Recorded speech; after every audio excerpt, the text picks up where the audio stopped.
people in my comment section keep telling me that I'm going to destroy one of these engines doing these stupid flush experiments. I've tried common things like seafoam and ATF, but then I went on the wild side of trying diesel fuel and then eventually kerosene. But today we're finally going to use an actual premium engine flush product. This is Liqui Moly Proline Engine Flush, and we're dumping it in my 220,000 mile Honda Accord. Remember, all those miles are made possible with Honda's legendary reliable V6 engine. This is a viewer recommended experiment, so we're going to be using the Liqui Moly that they suggested. This thing's like 22 bucks a can, so it better do something. Before we follow the procedure and put the Liqui Moly into the engine, I want to get a good visual on the top side of the engine, and then we'll drain the oil and look up in the engine with a camera to see how much carbon and sludge buildup is on the lower portion of the engine as well. Now, every time I do one of these experiment videos, the comment section turns into a civil war. You should never flush a high mile engine. You're going to clog the pickup tube. The sludge is literally holding the engine together. Then the other side will chime in and say that these modern flushes can actually free up sticking piston rings, clean VTEC passages. So let's see if Liqui Moly can prove who is right or wrong. Let's tear into this thing.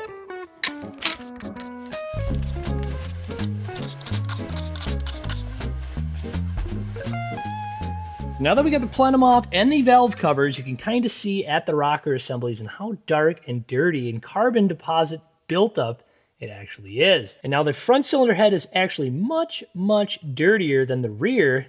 You can see on the back here, all that carbon and sludge built up on the back, as well as all these little deposits between the rocker arm assemblies here. But even on the rocker arms themselves, there's a bunch of carbon deposits and built up stuff as well. So will Liqui Moly do the trick at cleaning that? Now on the back, there isn't as much carbon built up like the front. However, we can still see there is some staining from the oil. So will it clean up some of that staining as well? You can see we got a little bit of stuff in the back there, but overall the back isn't as bad as this front one. Now here is the front valve cover here.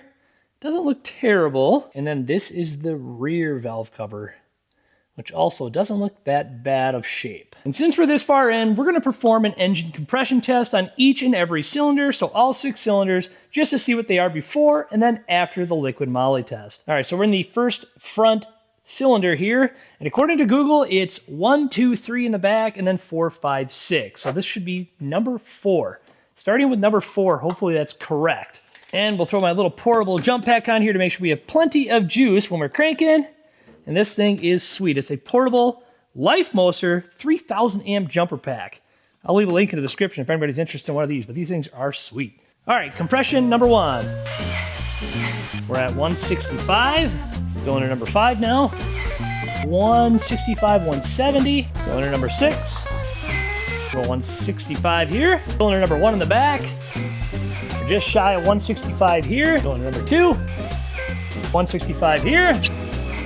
A little above 165 here. There you have it for the compression test. We're about 165 with compression in each cylinder across the board. There's a little bit of fluctuation, what I'm not going to lean into too much, but maybe we'll see if we get more consistent results after we put the Liqui Moly in and see how it does cleaning the engine up, because maybe there will be a freeing up of a sticky ring or something like that. However, we have pretty good compression as it currently sits right now. So let's quickly reassemble the top side and then we'll get up underneath it. All right, so the top side is all reassembled. I do have an oil pressure gauge hooked up into the oil pressure sending unit. And now we're just going to drain the oil and then we'll take a peek with a camera up inside the oil pan.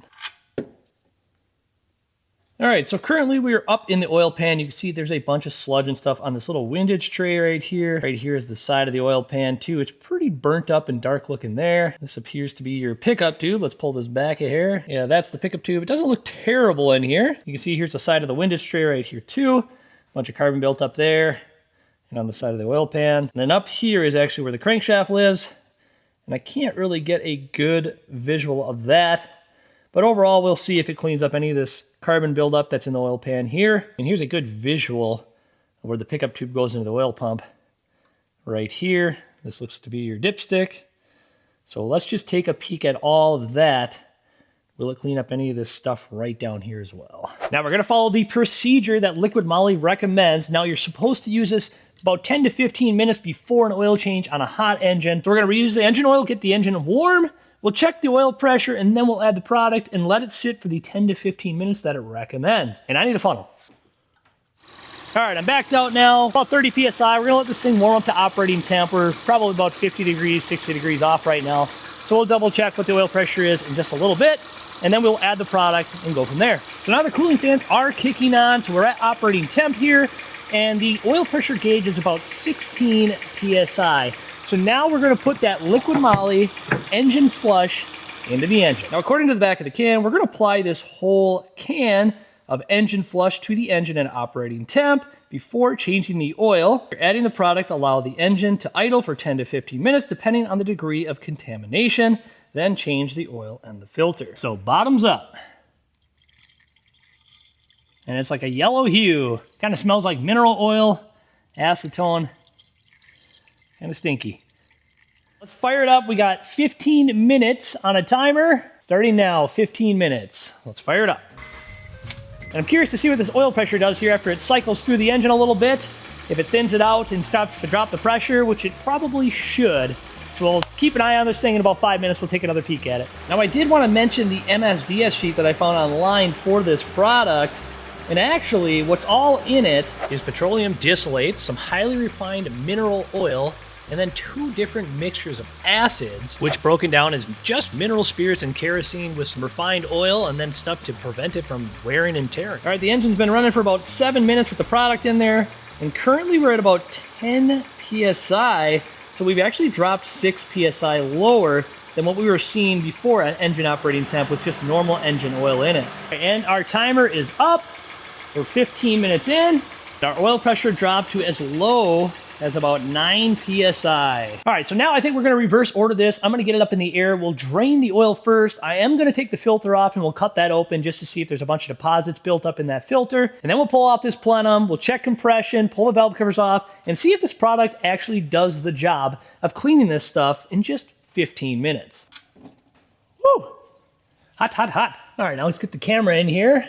See what it looks like on the inside of that oil pan. Now, it's hard to say. There's still a lot of built up carbon right next to the oil pickup here and on this little windage tray. It might look like it's starting to clean right at the bottom here. Try to go in a little further. Here's the dipstick once again. You can still see we have a bunch of carbon deposits and sludge buildup right there. I mean, it looks like it might be wiping some of that stuff away. Hard to say. You can see maybe it is starting to clean some of that, or maybe that was already off like that. There's the crankshaft right there, but there's still big deposits on the bottom of the pan at least. I guess the real telltale sign will actually be when we get the valve covers off, what we see up there. So why don't we go there? Let's do that. As far as the oil goes, it does look like there might be some sparkly stuff in here. Not terrible. If you stir it up, you can see there is some kind of milkiness going on there. That could just be the product mixing too, and plus if there's any particles coming off, it might be some of that too, but other than that, the oil is just pretty black.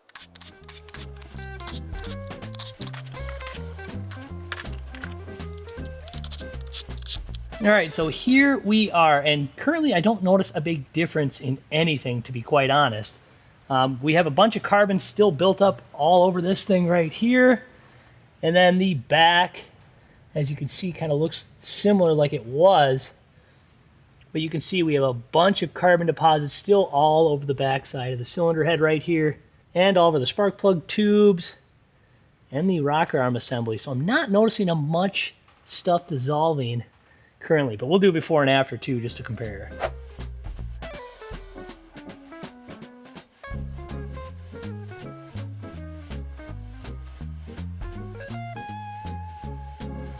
All right, and then here is the valve covers. As you can see, we don't really have much of a change in this one either, nor do we have much of a change on this one either. All right, let's recheck the compression here, starting with the front cylinders again. Now we're at about 170, about a notch past 165 there. Got 170 PSI right here, 165, 170, and a little over 170 there too. So the compression readout was as expected, about 165 across the board. Maybe in a couple cylinders it was a little tick higher, about 170-ish, but that was kind of the inconsistencies that we had before. And plus the engine was still kind of warm, so that could probably raise the compression just a hair. But overall, I'm gonna say we didn't see any increase of engine compression. by using this product. So I'm gonna put the engine back together real quick, and then we will verify engine oil pressure with new engine oil. And I'm also gonna rip apart this oil filter really quick to see if we have any big deposits in the filter itself. All right, well, the filter is dirty. Let's get this element out of here. And it's hard to tell, but there is some big chunks of stuff in here. I see that's all like sludgy carbon stuff. So stuff is breaking apart. It's hard to say if that was from anything prior, but as you can see, stuff is breaking apart from this filter. So it's catching some nasty stuff. I would say that this product does have to do something. Otherwise, it wouldn't be on the market and people wouldn't rant and rave about the stuff. But so far, I'm really not seeing a whole lot of change from the current visuals that I got in the engine. All right, let's bring this test to an end. I got brand new oil in it, 5W20, and a new filter. Let's let this thing warm up once more, and then we will check our engine oil pressure just to see if we're still on that consistent 16 PSI. You can see we're just right a little tick over 20, about 21 PSI. So maybe the oil pressure has gone up just a hair with the new oil, but overall I think if this engine warmed up just a tad longer, we'd probably be in that same vicinity of 16 PSI that we were seeing at original operating temp here with the engine oil that was old in this thing. Now when the Liqui Moly was in here, we were at about 10 PSI, so we are increased about 11-ish PSI from then. So clearly we have good engine oil pressure still, and everything is as it's supposed to be with having just regular plain Jane correct engine oil in the engine. Well, I'm going to say that is a wrap. So now in the conversation of Liqui Moly Proline Engine Flush, does it do a good job? My opinion on it is for this car, I didn't really see a whole lot of results. Obviously, it does thin out the oil. We could see that in the oil pressure readout. The compression stayed consistent. The oil filter did have some deposits in there. It's hard to say if this actually helped break it up to put that stuff in there. But overall, even with the camera, I didn't really notice a whole lot, maybe a couple areas that might have been a little bit cleaner. And as far as the top part of the engine, that front side cylinder head, there's actually a lot of carbon built up in there, and I didn't notice pretty much anything that was dissolved in there or washed away for that matter. Now you can see on the oil pressure gauge, we did see oil pressure come up a little bit. That could be due to the fact that we have new engine oil in there and maybe the engine wasn't just as hot as it was before, but the cooling fans were coming on. We were at operating temp at that point, and we're right around that 20 PSI, so fluctuation between 16 and 20 with the engine oil, old engine oil, and the new engine oil. And then obviously 10 PSI, a little bit shy of 10 PSI once we added the product. So again, it did thin it out. And so my conclusion on using this product for this case, at least for this particular car, I didn't notice pretty much anything change. All the results pretty much stayed consistent, and we didn't see a lot of the carbon and stuff dissolve like we do on some of the other weird stuff that I've been trying, like kerosene and diesel fuel. Now, as always, I'm a firm believer in just using clean, quality oil and just changing it on a normal interval and not extending your engine oil life to keep your engines looking clean and healthy. However, with that being said, if you guys have used this product or a similar product, let me know in the comments what your results have been, because I'm always curious to see what you guys have had for results. Either way, I hope you found this interesting. We will catch you in the next video. Thank you again for watching. Adios, peace, have a good day.